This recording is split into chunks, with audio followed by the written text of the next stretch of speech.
নমস্কাৰ বন্ধুবোৰ, নমস্কাৰ গ্ৰহণ কৰিব। আজি আকৌ এটি নতুন বিষয় লৈ আপোনালোকৰ ওচৰত উপস্থিত হৈছোঁহি।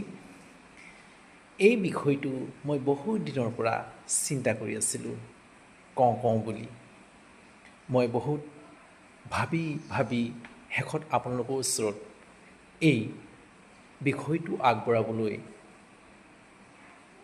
পাই নিজকেই সুখী যেন অনুভৱ কৰিছোঁ।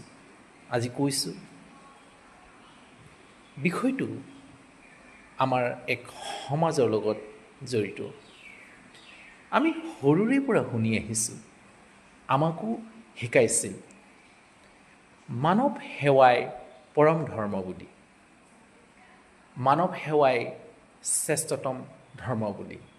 পৃথিৱীৰ আটাইতকৈ শ্ৰেষ্ঠতম সেৱাই হৈছে মানৱ সেৱা, এই বুলি আমাক শিকোৱা হৈছিল। আমিও এনেধৰণেই শিকি গ'লোঁ। আমি এই ধৰণেই শিকি আছোঁ আৰু এতিয়াও শিকি আছোঁ।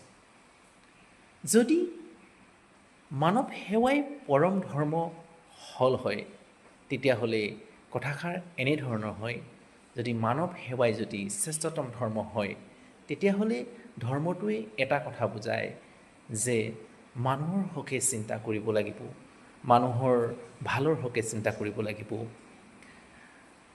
মানুহৰ ভাল দিশৰ হকে চিন্তা কৰিব লাগিব। অকল মানুহৰ কথা চিন্তা কৰি থাকিলেই এই জীৱ জগতত বহুতো জীৱ আছে, প্ৰাণী আছে, তেতিয়াহ'লে জীৱ জগতত থকা অন্য প্ৰাণীসমূহ বাদ পৰি যায়।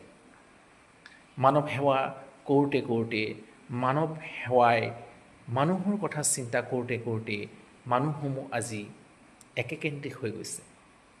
সমাজখন বিশৃংখল হৈ গৈছে। অকল নিজৰ কথা ভবা হৈছে, নিজৰ স্বাৰ্থৰ কথা ভবা হৈছে। কাৰোবাক কয় যে মানৱ সেৱাই শ্ৰেষ্ঠতম ধৰ্ম, অৰ্থাৎ মানুহৰ প্ৰতি সেৱা ভাৱ আগবঢ়াব লাগে। আমি দেখি আছোঁ যে মানৱ সেৱা কৰোঁতে জীৱকুল ধ্বংস হৈ গৈছে। গছ কাটিছে, হাবি জংঘল ধ্বংস হৈ গৈছে। মানুহৰ হিতৰ কথা চিন্তা কৰোঁতে আজি ৰিজাৰ্ভসমূহ ধ্বংস হৈছে, প্ৰাণীসমূহ ধ্বংস হৈছে। আমি নিজৰ সেৱাত বৰ্তি থাকি আমাৰ নিজৰ সুবিধাৰ বাবে আমি অন্য প্ৰাণীক বধ কৰিছোঁ।